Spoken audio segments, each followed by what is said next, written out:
Opposition इत्तेहाद तहरीके तहफ़्फ़ुज़ आईन पाकिस्तान ने 27वीं तरमीम के खिलाफ मुल्कीर एहतजाजी तहरीक के सिलसिले में आज पार्लियामेंट हाउस के बाहर एहतजाज किया। 27वीं तरमीम जिसमें इदारों में बड़ी ढांचा जाती तब्दीलियां मुतारिफ करवाई गई हैं, इस पर अपोजिशन जमातों की तरफ से शदीद तनकीद की जा रही है।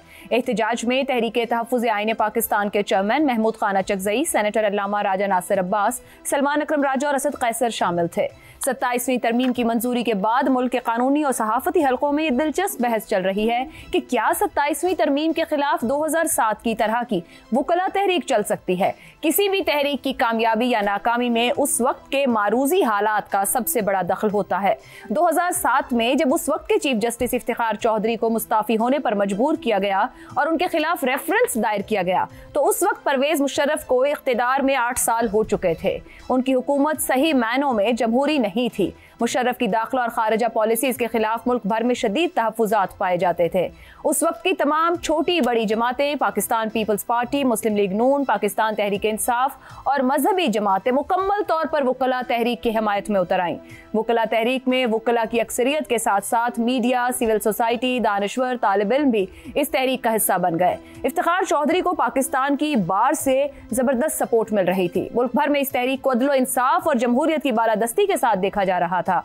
उसी साल जुलाई में इफ्तिखार चौधरी की सुप्रीम कोर्ट से बहाली से साबित हो गया कि जजेस की अक्सरियत भी इफ्तिखार चौधरी के साथ है। नवंबर 2007 में मुशर्रफ की इमरजेंसी और पीसीओ से फिर अदलिया की आज़ादी सल्ब हुई, मगर मार्च 2009 में सियासी दबाव पर पीपल्स पार्टी हुकूमत ने जजेस को बहाल कर दिया।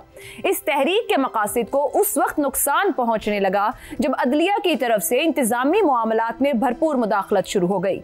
मुंतखब वज़राए आज़मों को अदालती फैसलों से घर भेजने की नज़ीरें बनने लगी। बैनुल-अक़वामी माशी मुआहिदों को कलअदम करार दिया जाने लगा। अपने आप को मजबूत बनाने के लिए दबाव के जरिए 19वीं तरमीम मंजूर करवाई गई। अपनों को करप्शन पर रिलीफ मिलने लगा और दूसरों के खिलाफ जरूरत से बढ़कर सख्त रवैये इख्तियार किए जाते रहे। अदालतों में केसेस के बैकलॉग में इजाफा होता रहा और सो मोटोज भी बढ़ते रहे।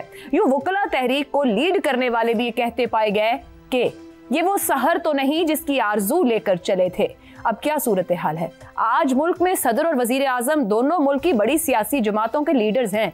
आज किसी जज पर इस्तीफे या रेफरेंस के लिए दबाव नहीं है। 27वीं तरमीम एक मुंतखब पार्लियामेंट ने मंजूर की है और सबसे बढ़कर 2007 के तजर्बे के बाद सिविल सोसाइटी और अवामी हल्के भी क्या अपोजिशन इत्तेहाद के नारों पर यकीन करेंगे?